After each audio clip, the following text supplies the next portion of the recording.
Hello everyone, स्वागत करता हूं अपने टेक्निकल गुरु अनिल तिजारा चैनल पर। तो बहुत बहुत स्वागत है आप सभी का हमारे चैनल टेक्निकल गुरु अनिल तिजारा पर। तो आप अगर पहली बार हमारे चैनल पर आए तो टेक्निकल गुरु अनिल तिजारा चैनल को आप सब्सक्राइब कर लें, बेल आइकन घंटे को जरूर दबा लें। तो आज बात करूंगा मैं सेंट्रल गवर्नमेंट की जो राजस्थान जो गवर्नमेंट सरकार की ये वैकेंसी आ रही है। वैकेंसी आप देख सकते हैं, यहाँ 10th पास ये वैकेंसी रहने वाली है। और सबसे अच्छी बात यहाँ पर आप देख सकते हैं, अपने राज्य में ही आपको पोस्टिंग मिल जाएगी। ये बहुत ही अच्छी वैकेंसियां हैं। आप कोई से भी स्टेट से हैं तो आप वहां से आप आवेदन कर पाएंगे। साथ ही साथ यहाँ 108 परमानेंट पोस्ट रहने वाली है। इनकी सैलरी काफी अच्छी रहने वाली है। इसमें आप अप्लाई कर पाएंगे। यहाँ 35,000 इसकी सैलरी काफी अच्छी रहेगी, तो आप इसको देख सकते हैं। और इसकी बात करें एलिजिबिलिटी की, तो यहाँ 10th पास आवेदन कर पाएंगे। यहाँ सेंट्रल गवर्नमेंट की जॉब निकली हुई है। तो इसमें जो इसका सेंट्रल गवर्नमेंट की जो जॉब निकली हुई है, इसका जो नोटिफिकेशन है उसकी बात करेंगे हम।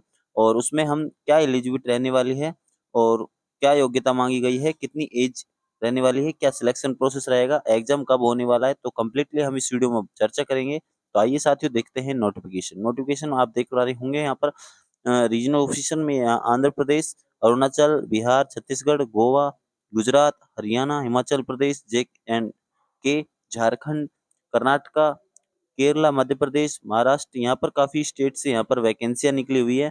तो इन सभी में यहाँ पर कैटेगरीज वाइज डिवाइड की हुई है। तो यहाँ पर देख सकते हैं आप, यूआर यानी जर्नल की कैटेगरीज में यहाँ पर सभी में आपको लगभग सी सभी पोस्ट मिल जाएंगी। यहाँ पर अदर कैटेगरीज में यहाँ जीरो दिखाई हुई है। उन स्टेट से वो कैंडिडेट यहाँ जर्नल में जनरल कैटेगरी के लिए आवेदन कर पाएंगे। जनरल कैटेगरी में ओपन कैटेगरी रहती है यहाँ पर, यानी कि अगर उनकी कैटेगरी में कोई वैकेंसी नहीं है तो वो यहाँ इसकी आवेदन कर पाएंगे जनरल कैटेगरी में भी।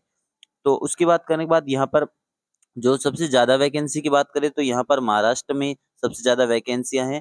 तो उसके लिए महाराष्ट्र का वहाँ का कैंडिडेट है, वहाँ से की हुई है, तो वो वहाँ से आवेदन कर सकता है। इसमें देख सकते हैं आप, महाराष्ट्र में इंडस्ट्रियल हेड से यहाँ पर 10 वैकेंसियां इसमें है जर्नल में। उसके बाद यहाँ 14 वैकेंसियां हैं यहाँ पर। और उसके टोटल वैकेंसी 35 वैकेंसी रहने वाली है। काफी सारे स्टेट में, यहाँ राजस्थान में देख सकते हैं, तमिलनाडु है, तेलंगा है, त्रिपुरा है, उत्तर प्रदेश, उत्तराखंड, वेस्ट बंगाल। तो यहाँ पर काफी सारे सभी स्टेट्स में लगभग यहाँ वैकेंसियां हैं। 108 टोटल वैकेंसियां रहेंगी इसमें। और वैकेंसियां सभी स्टेट्स में है लगभग सी। तो जहाँ से भी आप अपने राज्य से आवेदन करवा पाएंगे। इसका ऑनलाइन आवेदन स्टार्ट हो चुका है। इसका डेट एक बार देख लेते हैं हम, जो इम्पोर्टेंट डेट है। इम्पोर्टेंट डेट आप देख पा रहे होंगे यहाँ पर, 2 तारीख को एडवर्टीजमेंट यहाँ जारी हुआ था। 2 तारीख से 2 अक्टूबर से यहाँ फॉर्म चालू हो चुके हैं और 21 नवंबर को इसके ऑनलाइन एग्जाम रहेंगे। ऑनलाइन एग्जाम का भी यहाँ नोटिफिकेशन में दे दिया है। तो आपको ये चीज़ तो कंफर्म हो गया है कि एग्जाम बेस ये होने वाले हैं। साथ ही यहाँ पर देख सकते हैं, national bank of agriculture and rural development, ये गवर्नमेंट ऑफ इंडिया की सेंट्रल गवर्नमेंट की वैकेंसी रहने वाली है। ऑफिस अटेंडेंट की ये वैकेंसियां हैं। साथ ही आप देख पा रहे होंगे, नाबार्ड नाबार्ड से ये वैकेंसियां हैं और सेंट्रल गवर्नमेंट की ये वैकेंसियां रहेंगी। साथ ही इसमें आप देख पा रहे होंगे एडवर्टीजमेंट में भी, यहाँ पर national bank for agriculture and rural development, यहाँ पर ये सेंट्रल गवर्नमेंट की फुली ये जो गवर्नमेंट जॉब्स हैं। तो यहाँ 10th पास जितने कैंडिडेट हैं वो अपना फॉर्म आवेदन कर पाएंगे। यहाँ पर एडिट्यूड में देख सकते हैं, ऑफिस अटेंडेंट की यहाँ वैकेंसियाँ रहने वाली है। Recruitment of post office attendant of supplement service. तो यहाँ पर जो पोस्ट रहेंगी, इनमें अब जो इसकी एलिजिबिलिटी है उस चीज़ के बारे में भी हम बात करेंगे। तो आप देख सकते हैं साथियों, यहाँ पर जो बिटवीन 2 अक्टूबर एंड 21 अक्टूबर, साथ ही यहाँ पर जो मेन एलिजिबिलिटी रहने वाली है वो एलिजिबिलिटी एक बार देख लेते हैं। क्योंकि मोस्ट इम्पोर्टेंटली रहता है कि एलिजिबिलिटी हम सबसे पहले चेक करें। किसी फॉर्म का आवेदन कर रहे हैं तो एलिजिबिलिटी इसमें सबसे मेन चीज एलिजिबिलिटी है। तो यहाँ पर 9 पेज पर है वो एलिजिबिलिटी। सबसे पहले हम एलिजिबिलिटी को देख लेते हैं कि क्या क्वालिफिकेशन रहने वाली है। हमने 10th का हमने शुरू में ही खोल के बता दिया है, तो 10th में भी क्या क्वालिफिकेशन के अकॉर्डिंग यहाँ पर इसकी टर्म कंडीशंस हैं, तो उसके अकॉर्डिंग हमें इसको एक बार देख लेते हैं। ग्रेजुएट कैटेगरी में देख लेते हैं। एजुकेशन क्वालिफिकेशन में यहाँ पर 10th पास मांगा गया है। यहाँ पर इसमें ऐसी वैकेंसियाँ बहुत कम देखने को मिलती हैं। ऐसी इतनी शर्तों के मुताबिक यहाँ फोर्थ कंडीशन रखी गई है। यहाँ पर एक देख सकते हैं, क्वालिफिकेशन में 10th पास आपको होना अनिवार्य है, यानी कि आप 10th पास इसके लिए आवेदन कर पाएंगे। साथ ही यहाँ पर काफ़ी जगह देखने को मिलता है कि एसएससी बोलते हैं, मैट्रिकुलेशन भी बोलते हैं इसको।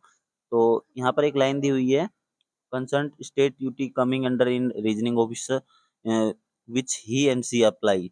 तो इस लाइन का ये मतलब है कि जो 10th पास की है आपने, जो अपने स्टेट से हैं, जैसे कि मान लीजिए आप राजस्थान से हैं, तो राजस्थान से आपने 10th पास की, तो आप राजस्थान से ही अप्लाई कर पाएंगे। अगर अदर स्टेट से हैं तो वहां से ही आपकी होनी चाहिए और उसी जगह के लिए आप आवेदन कर पाएंगे। साथ ही यहाँ पर सेकंड कंडीशन में आप देख सकते हैं, जिस स्टेट से आप आवेदन कर रहे हैं वहाँ का आपको निवासी होना चाहिए, यानी कि आपका मूल निवास भी होना चाहिए, मूल निवास बना हुआ होना चाहिए। साथ ही अगर मूल निवास नहीं है तो आप पहले ही वैलिड डॉक्यूमेंट यानी कि आपका जो आवास प्रमाण पत्र है वो वहाँ का बनवा लें, तो उसी स्टेट के अंदर का आपका अप्लाई कर पाएंगे।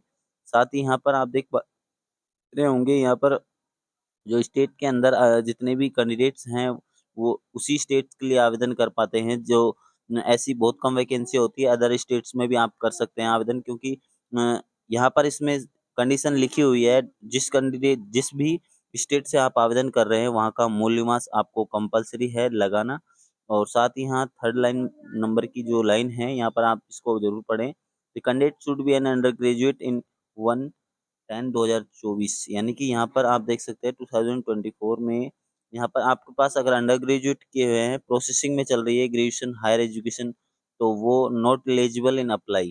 यानी कि जिन जो भी कैंडिडेट यहाँ ग्रेजुएशन कर रहा है या ग्रेजुएशन आपकी अपेयरिंग चल रही है तो वो कैंडिडेट यहाँ अप्लाई नहीं कर पाएगा। इनकी जो ये बड़ी शर्तें हैं, गवर्नमेंट सरकार की जो ये वैकेंसियाँ निकाली है, तो इसमें सबसे बड़ी कंडीशन यही रखी गई है कि जो 10th पास है वही इसको अप्लाई करेगा। जो अप्लाई करेगा कैंडिडेट 10th पास, वो इसके लिए यहाँ पर सेल्फ डिक्लेरेशन लगवाने वाले हैं ऑनलाइन एक प्रोसेस में। तो उस टाइम आपको एक सेल्फ डिक्लेरेशन देना होगा। 10th के बाद हमने कोई क्वालिफिकेशन नहीं की हुई है, अगर आपने की है तो वो इसके लिए एलिजिबल नहीं होगा, यहाँ पर आवेदन नहीं कर सकता है। साथ ही यहाँ पर देख सकते हैं फोर्थ लाइन में क्या लिखा हुआ है, कैंडिडेट बिलोंगिंग इन एक्स सर्विसमैन कैटेगरीज, तो इस लाइन का कोई इतना खास मैटर नहीं है। साथ ही आगे चलते हैं हम, इसकी जो एज लिमिट क्या रहने वाली है, तो एज लिमिट की बात करें तो यहाँ पर एज लिमिट आप देख पा रहे होंगे 1/10/2020। यहाँ पर जो एडवर्टाइजमेंट है इसमें 18 एंड 30 एज लिमिट रखी गई है, यानी कि 1 अक्टूबर 2024 को आपकी 18 होनी चाहिए। यहाँ पर एज की लिमिट जो दिखाई है अर्ली 2 अक्टूबर 1994 को के बाद का जन्म होना चाहिए और 1/10/2006 का यहाँ पर इनके, यानी कि यहाँ पर आपको 2 अक्टूबर 1994 से लेके 1 अक्टूबर 2006 के बीच का आपका जन्म होना चाहिए, तो वो अप्लाई कर पाएंगे यहाँ कैंडिडेट। साथ ही यहाँ पर रिलेशन जो अपर एज लिमिट है वो कैंडिडेट को यहाँ भी मिल जाती है। साथ ही यहाँ पर जो एज लिमिट की कैटेगरीज दी गई है, इन कैटेगरी के अंडर का आपका जो एज है, जन्म की डेट आपको मैच कर लेनी है कि इसके अंदर का आपका होना चाहिए, यानी कि 2 अक्टूबर 1994 के बाद का जन्म होना चाहिए, या इस डेट का भी चल जाएगा साथ में। अगर बाद का है यानी कि 1 अक्टूबर 2006 से पहले का होना चाहिए, इनकी तो ही आप अप्लाई कर पाएंगे। रिलेशन की बात करें तो यहाँ पर SC/ST कैटेगरीज को यहाँ पर 5 ईयर की मिल जाती है छूट, या तो यानी कि 35 ईयर तक वो भर पाएंगे। अदर बैकवर्ड यानी OBC के लिए यहाँ पर 3 साल की छूट मिलती है, और PWD बैकवर्ड डिसेबिलिटी कैंडिडेट को यहाँ 10 ईयर की मिल जाती है, यानी कि SC कैंडिडेट को 10 ईयर, जर्नल को 10 ईयर और OBC को 13 ईयर और SC/ST को 15 ईयर यहाँ मिल जाती है अगर विकलांग कोटे से हैं। तो एक्स सर्विसमैन को यहाँ 3 साल की छूट मिलती है। विडो कैटेगरी से कोई वुमेन है तो उनको 10 ईयर की छूट मिल जाती है यहाँ पर। तो यहाँ पर ये अच्छी कंडीशंस हैं, या पहले ही रेगुलेशन में नोटिफिकेशन में दिया हुआ है, उसके अकॉर्डिंग आप अपनी जो कैटेगरी है उसके अकॉर्डिंग यहाँ देख लें एक बार। और साथ ही इसमें यहाँ पर सिंपली सी जो कुछ फॉर्मेट्स में मांगी हैं, तो इन चीज़ों को आपको नोटिस देख लेना है एक बार। साथ ही आगे चलते हैं, इसके जो सिलेबस रहेगा, सिलेबस पैटर्न आप देख लें। ऑनलाइन टेस्ट होगा इसका, सबसे अच्छी बात यह है कि यहाँ पर सिलेक्शन प्रोसेस में इसका ऑनलाइन टेस्ट होने वाला है। लैंग्वेज यहाँ test reasoning, English language, general awareness, numerical abilities, यहाँ पर इन सभी के 30 क्वेश्चन आएंगे। यहाँ 90 मिनट का आपको टाइम दिया जाएगा। यहाँ लैंग्वेज प्रोफिशिएंसी टेस्ट में आप देख सकते हैं सिलेक्शन में वेटिंग लिस्ट या और सिलेक्टेड जो कैंडिडेट होंगे उनकी यहाँ पर लिस्ट के अकॉर्डिंग, यहाँ स्टेट अकॉर्डिंग यहाँ पर लिस्ट डाल देंगे। ये शायद ऑनलाइन अप्लाई का सिस्टम है, यहाँ पर ऑनलाइन अप्लाई कर सकते हैं। इसकी जो ऑनलाइन प्रोसेस रहेगी, जो इसके मेन पोर्टल है वो उसको भी हम आपको दिखा देंगे कहाँ से आप अप्लाई कर पाएंगे। साथ ही यहाँ स्कीम ऑफ एग्जामिनेशन तो एग्जामिनेशन का जो स्कीम है इसके बारे में भी हमने बताया आपको। ऑनलाइन टेस्ट रहने वाला है। यहाँ 120 क्वेश्चंस रहेंगे, तो 120 क्वेश्चन मैक्सिमम 120 नंबर के, यानी कि आपको 1 नंबर का एक क्वेश्चन रहेगा। और साथ ही यहाँ पर आपको for every wrong in answer mark 1 4 marks, यानी कि नेगेटिव मार्किंग यहाँ पर रहने वाली है। और पेपर जो आपका रहेगा हिंदी इंग्लिश दोनों लैंग्वेज में आएगा, तो इस चीज़ को भी आप ध्यान रखें। नेगेटिव मार्किंग रहेगी यहाँ पर, चीज़ को हम ध्यान रखें। अगर 4 क्वेश्चन गलत करते हैं तो एक नंबर आपका कटने वाला है। तो तैयारी आप अभी से करें, क्योंकि आपका नवंबर में एग्जाम रहेगा। तो अभी चल रहा है अक्टूबर, तो इस मंथ आपको तैयारी में निकाल लेना है आपका फॉर्म। अगर जो कैंडिडेट आवेदन करना चाहता है तो अपना आवेदन जल्द से जल्द, इच्छुक कैंडिडेट हैं तो वो आवेदन करवा लें अपना। साथ ही यहाँ पर देख सकते हैं cut off apply to stage in non score in valid test in total score. यहाँ पर कट ऑफ वगैरह निकलेगी तो आपको अपडेट आएगी, वो तो अपडेट डाल दी जाएगी। मेरिट लिस्ट जो कैंडिडेट की सिलेक्शन होगा स्टेट वाइज, यहाँ मेरिट लिस्ट डाल देंगे वो पीडीएफ के अकॉर्डिंग, तो उसके रिकॉर्डिंग भी हम आपको डाल देंगे जो अपडेट आएगी उसके अकॉर्डिंग। साथ ही यहाँ पर सिलेक्शन प्रोसेस स्टेट वाइज, यहाँ मेरिट लिस्ट निकलने वाली है, फाइनल सिलेक्शन होगा। उसके बाद यहाँ पर आपका देख सकते हैं कैटेगरीज वाइज यहाँ पर जो जितने भी कैंडिडेट हैं उन सभी की लिस्ट, यहाँ मेरिट लिस्ट जो निकाल देंगे बाद में। और साथ ही यहाँ अब देख लेते हैं एक बार फीस कितनी कितनी फीस लगने वाली है, फीस का भी एक बार चेक कर लेते हैं। एप्लीकेशन जो फीस है, आप ऑनलाइन फीस भरेंगे 2 अक्टूबर 2024 और 21 अक्टूबर तक इसके फॉर्म चलने वाले हैं। SC/ST कैंडिडेट को 50 रुपीज़ नॉर्मली चार्ज यहाँ लगने वाला है। एप्लीकेशन फीस कोई चार्ज नहीं है। और यहाँ ऑल अदर कैंडिडेट्स के लिए 450 की फीस रहेगी, प्लस यहाँ नॉमिनल चार्ज जो है 500 रुपये की फीस लगेगी टोटल। तो एग्जाम सेंटर से एक बार देख लें आप एग्जाम सेंटर का, एक बार जो इसका नोटिफिकेशन है इसको आप डाउनलोड करके चेक कर सकते हैं। आप किस स्टेट से हैं उस चीज़ को आप यहाँ चेक कर सकते हैं, और आपका जो नज़दीकी सेंटर है वो इसके अकॉर्डिंग आप सिलेक्ट कर सकते हैं। साथ ही इसमें जो वैकेंसी के अकॉर्डिंग यहाँ पर जब आप फॉर्म भरेंगे तो यहाँ पर आपकी जो एग्जाम सिटी है वो इसमें दिखाई हुई है, तो इसमें देख सकते हैं। और जो इसकी मेन वेबसाइट रहेगी, मेन वेबसाइट यही रहने वाली है, national bank of agriculture and rural development. तो यहाँ मेन वेबसाइट पर जाकर आपको कैरियर नोटिस में जा कोई जो नोटिफिकेशन डाउनलोड करना है तो यहाँ से जाकर आप डाउनलोड कर पाएंगे। नोटिफिकेशन डाउनलोड करके आप चेक करके खुद भी पढ़ सकते हैं। और जो मेन टॉपिक थे हमने आपको एक बार दिखाई दिए हैं, और यहाँ से आप डाउनलोड कर पाएंगे।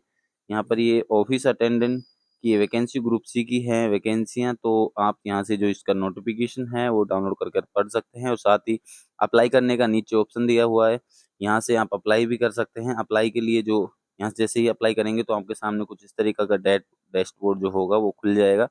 तो ये वैकेंसियाँ उन कैंडिडेट्स के लिए बहुत अच्छी है जिन्होंने 10th पास की हुई है, और ऑफिस अटेंडेंट की जहाँ वैकेंसी के लिए इंतजार कर रहे थे तो उनके लिए बहुत अच्छा मौका है 10th पास कैंडिडेट के लिए, और बहुत ही शानदार वैकेंसी रहने वाली है। तो जो कैंडिडेट इसके लिए आवेदन करना चाहें तो टाइम रहते हैं उसका आवेदन करा लें। 21 तारीख लास्ट डेट है। तो आज के लिए इतना ही, मिलता हूँ नेक्स्ट वीडियो में कोई नई अपडेट के साथ। कोई भाई अगर हमारे चैनल पर नया है तो हमारे चैनल को सब्सक्राइब कर दे, बेल आइकन घंटे को जरूर